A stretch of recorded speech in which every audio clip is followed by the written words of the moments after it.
Portal Guia-me na Expo Evangélica 2024. Estamos aqui com Nani Azevedo. Para mim é uma honra poder voltar aqui no Guia-me, nesse portal abençoadíssimo. Ano passado já estivemos aqui juntos, falamos um pouquinho. E agora, mais uma vez, para mim é uma honra. Bota para cima. É uma honra te receber aqui também. A gente tem percebido uma mudança nos louvores atualmente com essa ascensão do worship, né? Que são músicas que falam mais da paternidade de Deus de uma forma mais íntima, né?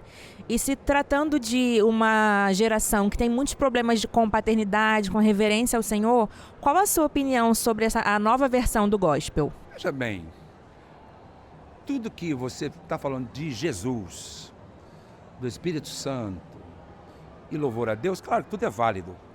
A única coisa que eu penso, né, é que é muita coisa igual. É tudo igual. Então dá a impressão que então ninguém tem pai mesmo, né? Então é uma vibe que o playback é o mesmo, vamos dizer assim, falando musicalmente falando, o playback é o mesmo. E dá essa impressão que jogou o louvor da igreja para baixo. E não um louvor de exaltação, onde você poderia se alegrar na presença de Deus, né?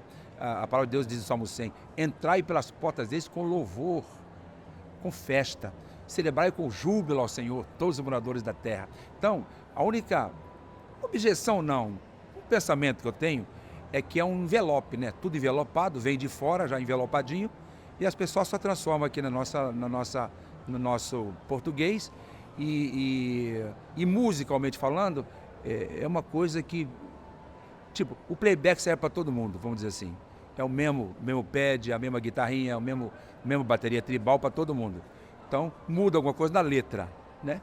Mas é a vibe, é a geração, esperar passar para ver o que vem depois. A gente também tem ouvido muito, né, falar sobre um evangelho raso, um evangelho aguado, né, e isso tem afetado as pregações nas igrejas. E você que é um cantor que viaja muito para pregar Jesus através das suas canções, você tem percebido que isso é um problema, que as pessoas realmente precisam se aprofundar mais na palavra? Claro, seríssimo, por quê? Usam demais o termo graça. Termo graça. Só que o mesmo Deus que é amor, Ele é bondade, Ele é misericórdia, Ele é graça, mas também é justiça. Então, a gente pega no termo graça e tipo assim, faça o que você quiser, viva como quiser, afinal, você está debaixo da graça. E não existe negócio de super graça. É a graça que te dá graça para fazer você cumprir a lei. Eu sempre falo que Jesus não é a graça. Olha o que a graça disse. Aquele que quiser vir após mim, negue-se a si mesmo. Foi a graça que disse, não foi a lei que disse. Olha o que a graça disse. Aquele que não deixar pai, mãe, irmão, por amor a mim, não é digno de mim. Foi a graça que disse, não foi a lei. Aquele que perseverar até o fim, será salvo. Foi a graça que disse, não foi a lei. Então, a gente usa muito o termo graça, faça o que quiser, viva como quiser, mas a graça te obriga mais, te leva mais para o caminho da lei do que a própria graça.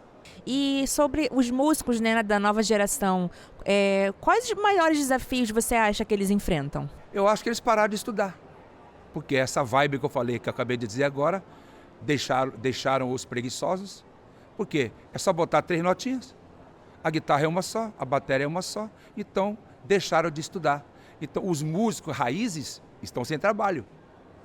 Os músicos raízes mesmo, com banda, que estudava partitura, que fazia tudo, estão estacionados, vamos dizer assim. Eu espero que a próxima geração agora venha com uma vibe diferente. E quais são os princípios que os novos ministros de louvor eles não podem abrir mão nessa geração? Da palavra de Deus.